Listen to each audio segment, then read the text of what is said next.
Hi there, and welcome back to my YouTube videos.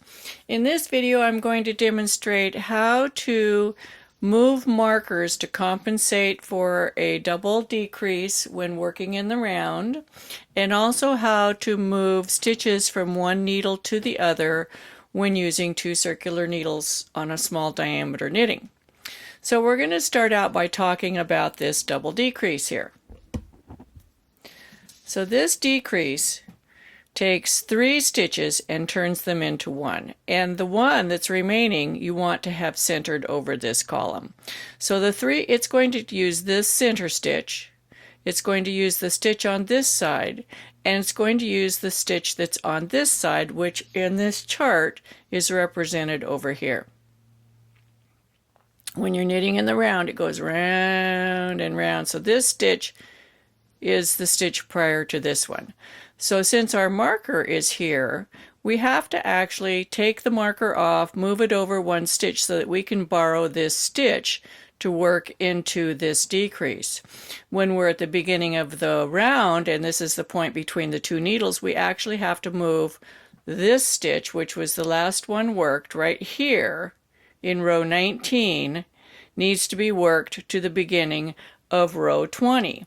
And also it needs to be not worked in row 19 because it's going to be worked right here. So let's start. I know this is a very difficult concept to absorb, but we're going to work it, and I hope that by the time this video is over, this will be cleared up for you. So here we have our work, and this is the beginning of my round right here. Here's my beginning of the round marker. Here's the previous 12 stitches from round 18. Round 19, and here is where we're going to be working for round 20. This is the very last stitch of round 19, and what we want to do is move that stitch to this needle here. So we have our red cable and our blue cable. Half the stitches are on the red cable and half the stitches are on the blue. So when you want to move a stitch from this cable to the other, you slide the stitches up towards the point. You bring this needle, which is the other needle, up to it and slip that stitch over onto this needle. Then we can slide these onto the cable, the red cable, and now we're going to pull the needle that's the blue cable, just slide it, and that stitch is going to slip over. It is now on the blue cable. And we have our yarn in the front, but we'll fix that in a second. So now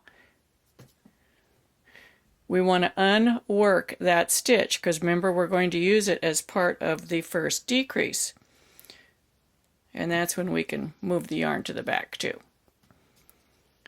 So we're going to put it over here. This is the other end of this cable. We're going to unknit it. So now it is ready to be worked. Our very first stitch is a slip 1, knit 2 together, pass, slip, stitch over. This is slip 1, knit 2 together, pass, slip, stitch over. So we slip the first one as if to knit, knit the next 2 stitches together as 1, and slip this stitch, pass it over, pass the slip stitch over and off. Now we've made our double decrease, and the central stitch of it is this column here. We used this column as 1 stitch and the last column from the previous round as the other stitch. Then we're going to continue working the row, so we knit 4,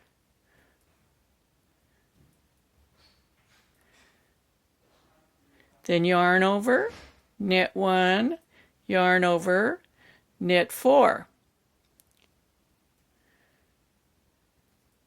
And now we'll have an extra stitch before the marker. But again, the very first stitch of the 12 is the double decrease, and that's going to be centered on this stitch right here. So now we're perfect. We have 1 stitch from this column and 1 here for our double decrease, but we need to move the stitch marker.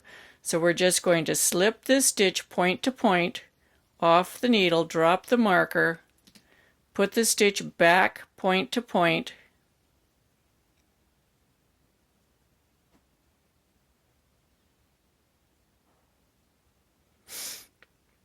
Do we have those correct? Yes, here we go.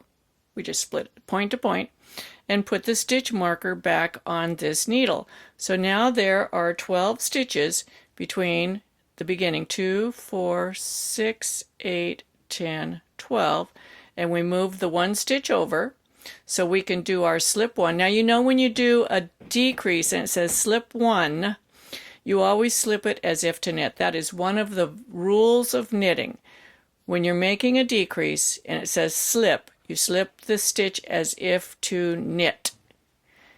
Then knit the two stitches together. Then pass the slip stitch over.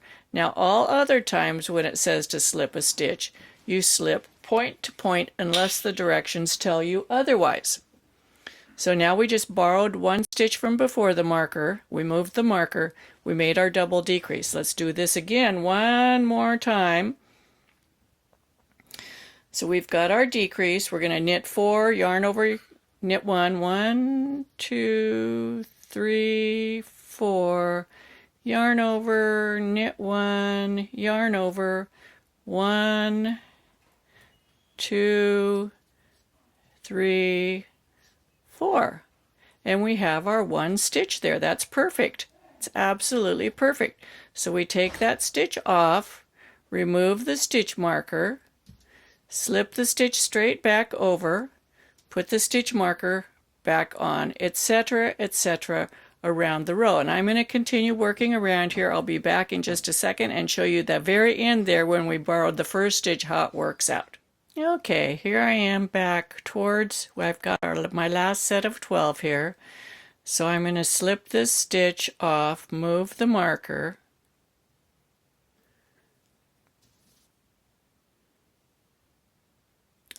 work my double decrease,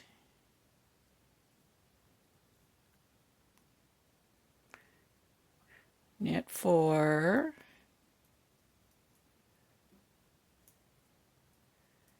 yarn over, knit 1, yarn over, and there's 4 stitches remaining. It's absolutely perfect because I'd already borrowed the first one, or this last one, of round 19 to go with the beginning of round 20.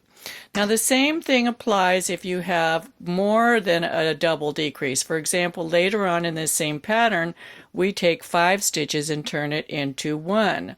So in that case, you have this one central stitch and 2 on either side.